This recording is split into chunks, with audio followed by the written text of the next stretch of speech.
A já pozvu na pódium třetího hosta, který si říká Gogo. Čau. Čau. Slova, posaď, slyšíš se? Jasne. Slyšíš se? Jak ti to napadlo dělat tohle vlogy, videa? Tak toto sa v zahraničí robí už dlhodobo, asi odkedy vznikol YouTube. V zahraničí. My nejsme zahraničí. Aha. Až tak. Jo, my jsme. Takže u nás se to dělá dlouho, pak to objevil Gogo. Z Petržálky. No a tebe to napadlo proč? Kdy? Ja som videl zahraničie, tak som to skúsil No a tak ja. si říkal doma a co? Takže si spúčil kameru nebo foťák? Ja som začal s natáčaním hier, čo je let's play. To nie je to, ako sme videli, to je to, že hráš hru a k tomu si dáš svoju kameru a ľudia vidia tvoje reakcie. Počítačovou hru a točíš se na kameru. Presne tak. A k tomu něco říkáš? Jako jau, zabil mě. Podávaš to ako seriál, no, napríklad tak.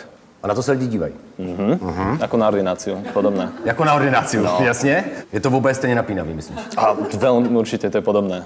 Fakt je, že i Tiež tam v tej hre zomrie niekto častejšie, ale je to podobné. Je tam stejně postav, jako v ordinaci, to je pravda. No a takže si jednoho dne si udělal první video.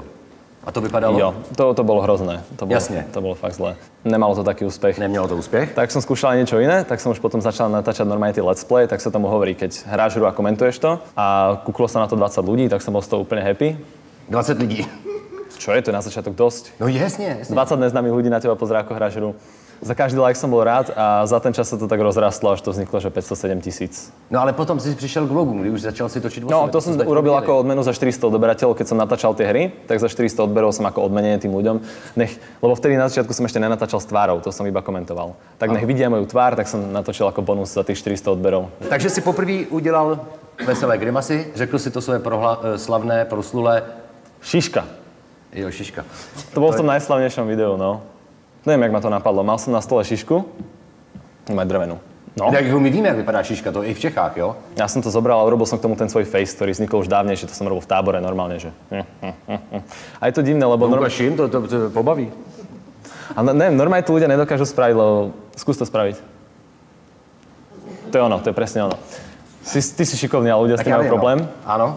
A keď som to zostrial, tak to ľudí asi zabavilo a vyzeralo to pomerne vtipne a tak z toho vznikol ten môj ksicht. Kam na ty nápady chodíš, nebo? Improvizácia. Záleží na tom, čo chcem robiť ja. Pretože keby som robil niečo, čo ma nebaví, tak to aj tak vyzerá. Ale berem si aj nápady od tých ľudí, aby to zase zajímalo aj tých mojich divákov. Kolik toho natočíš týdne, těch videí? Podľa toho, aké obdobie. Teraz som 2 týždne neurobil nič, som si dal prestávku. Neoficiálnu, nepovedal som nikomu. To si celkem všimol. To si ľudia všimli podľa mňa, no. Lebo predtým som vydával každý deň jedno video. Chodíš do školy? No, na strednú školu. No ne, to vím, že tam jako seš hlášen, ale tam chodíš. Když každý den děláš. Aj tam chodím, jasné. Aj tam chodíš. A idem do školy, prídem domov okolo 5:00 po obede. Kolem 5:00 po obede. Slovensko je zajímavý kraj, no? Stredná Omolecka, tak sme tam dlho. Ale za to doma sa až tak nemusím učiť. Oproti gymnáziu. Ale ty studuješ? Fotografiu. Fotografii. Takže to k tomu máš blízko. Takže přijdeš domů v 5 hodin, no, po obědě. No to som sa naobedoval o tej 5:00. Ano. A potom, keď som sa naobedoval, tak som išiel do garáže, kde natáčam. A natáčal som, potom som to strihal. Strihanie trvá dlho, hodinu, potom ešte to exportovať. A vzniklo to tak, že som ešte zobral psov a išiel som o 11:00 spať. A to bol môj každodenný program. Mimochodem, dá se tím živit? Dá sa tým živiť, ale... Natáčením vlogu se dá živit tady tím. Ale dobře? Hlavne v zahraničí, pretože u nás tá reklama je platená oveľa menej. To znamená? Za 1000 videí máš 50 centov. Za 1000 videí máš 50 centů. Ty máš 60 milionů zhlídnutí. Dobre, ty. Dobře. Vieš to prepočítať. No to bych se neodvážil, ale tak jako dá se tím teda uživit. U nás moc nie, tu musíš mať fakt, že hrozne veľa videní, aby si sa s tým užíval, ale pomôže ti to k tomu, aby si skúpil nejakú výbavu k tomu, aby si natáčal a tak. No a čím se teda živíš jinak, kromě teda školy? No, fotografiou. Zároveň fotíš. Je to krátkodobý fenomén, myslíš, nebo ještě za 60 let se budeme dívat jako dneska musím domů kouknout na Goga? Je to možné. Ale podľa mňa to nevydrží, pretože môj vzor, ktorý s tým začal, tak on to už robí 7 rokov a drží sa stále, takže dúfam, že to vydrží mne aspoň tých 5 rokov, bol by som šťastný. Jak je to možné, že tady je fenomén, který má 60 milionů zhlídnutí a televize potom neskočí, to je sledovanost úplně neuvěřitelná? A je možné, že už mi písali, lenže ja mám na tom maile taký spam, že som si to nemusel ani všimnúť. Ty máš možná v mailu nabídku z televize Joj? Joj, no. A ty to nevíš. Ale mám tam jednu správu o televízie Joj a mám tam 500 správ v štýlu ahoj, pusinku, ako sa máš a tak. Takže je to medzi tým dosť ťažké vybrať. Takže ty neodepisuješ. No, lebo ľudia dosť často píšu blbosti na e-mail, vieš, a medzi tým si to nájsť, to je dosť ťažké, takže odpísať na všetko je nemožné, keď ti denne príde 1000 správ. Kopírujou tě lidi už Jsi už takový pojem ve světě vlogingu, že by tě kopírovali? Bol teraz taký dosť problém s tým, že všetci písali na videá ľudí, čo začínali, že kopíruješ a to už písali aj za to, že používaš rovnakú kameru ako Gogo, kopíruješ a proste za každú blbosť. Alebo mal si oranžové tričko vo videu, chápeš? Tak za každú blbosť už to ľuďom písali, že už to už ani nebavilo robiť potom. No já jsem koukal, že ty máš zajímavá videa, kromě šišky, což je opravdu populární, tak si tam měl nějaký poměr s Nutellou.